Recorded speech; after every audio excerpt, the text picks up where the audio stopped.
अस्सलाम वालेकुम जी। कैसे हैं आप लोग? बहुत सारी दुआओं के साथ आज भुना कीमा और शिमला मिर्च की रेसिपी लाए हैं। सबसे पहले लिया हमने ऑयल, उसमें हमने शिमला मिर्च डाली है। शिमला मिर्च को हम करेंगे फ्राई। ये हमने फ्रीज़ की हुई थी। आप हम ज़रा दूर रहते हैं तो वह सब्ज़ी वाले इतने नहीं आते, तो हम फ्रीज़ भी कर लेते हैं सब्ज़ियों को। हमें किसी ने लाइव कमेंट्स किया था कि आप सब्ज़ियां वाली हैं, आप सब्ज़ी बहुत बनाती हैं। तो भाई सब्ज़ियां खानी चाहिए। सब्ज़ियां बहुत ही अच्छी हमारी हेल्थ के लिए। अल्लाह ताला ने ये किस लिए पैदा की हैं, ग्रीन, रेड, येलो। अल्लाह ताला ने कितने खूबसूरत कलर इनके ज़ायके रखे हैं, तो ये खानी चाहिए। अब देखिए जी, शिमला मिर्च हमने निकाल ली है फ्राई करके। तो हुण ਇਹਦੇ ਵਿੱਚ ਅਸੀਂ ਫੇਰ ਆਇਲ ਪਾਇਆ ਤੇ ਇਹਦੇ ਵਿੱਚ ਪਾਇਆ ਸੀ ਲਸਣ ਤੇ ਜ਼ੀਰਾ, ਕਿਉਂਕਿ ਸਾਡਾ ਤੜਕੇ ਦਾ ਇਹੀ ਤਰੀਕਾ ਹੁੰਦਾ ਹੈ ਤੇ ਇਹਦੇ ਨਾਲ ਤੁਹਾਨੂੰ ਹਜ਼ਮ ਕਰਨ 'ਚ ਫਾਇਦਾ ਹੁੰਦਾ ਹੈ ਅਗਰ ਤੁਸੀਂ ਤੜਕੇ 'ਚ ਪਹਿਲੇ ਲਸਣ ਤੇ ਜ਼ੀਰਾ ਪਾ ਦਿਓ। ਇਹ ਕੀਮਾ ਤੇ ਅਸੀਂ ਪਹਿਲੇ ਗਲਾ ਕੇ ਰੱਖਿਆ ਸੀ। ਕੀਮੇ 'ਚ ਅਸੀਂ ਤੁਹਾਨੂੰ ਪਹਿਲੇ ਵੀ ਦੱਸਿਆ ਸੀ ਕਿ ਅਸੀਂ ਇਹਦੀ ਸਮੈਲ ਕਿੰਝ ਖਤਮ ਕਰੀ ਦੀ ਗੋਸ਼ ਦੀ।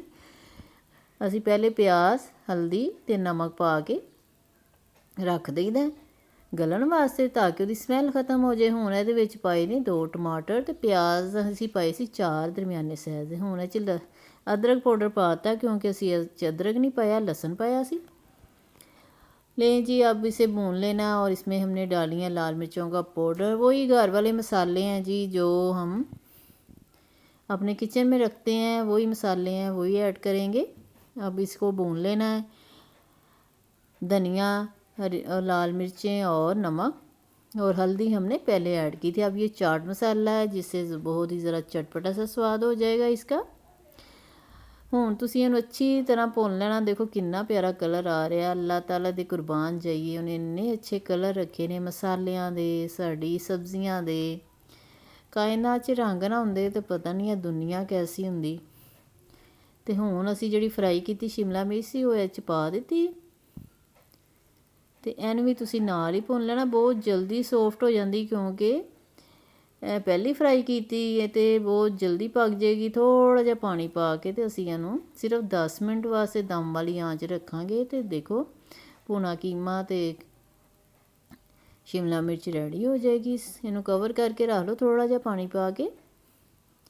एक दफ़ा इन मिक्स करो। अब इसे मिक्स करेंगे और इसे कवर कर देंगे।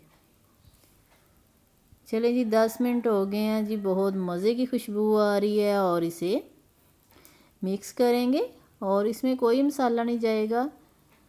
अब इसे मिक्स करेंगे और इसे करेंगे डिश आउट।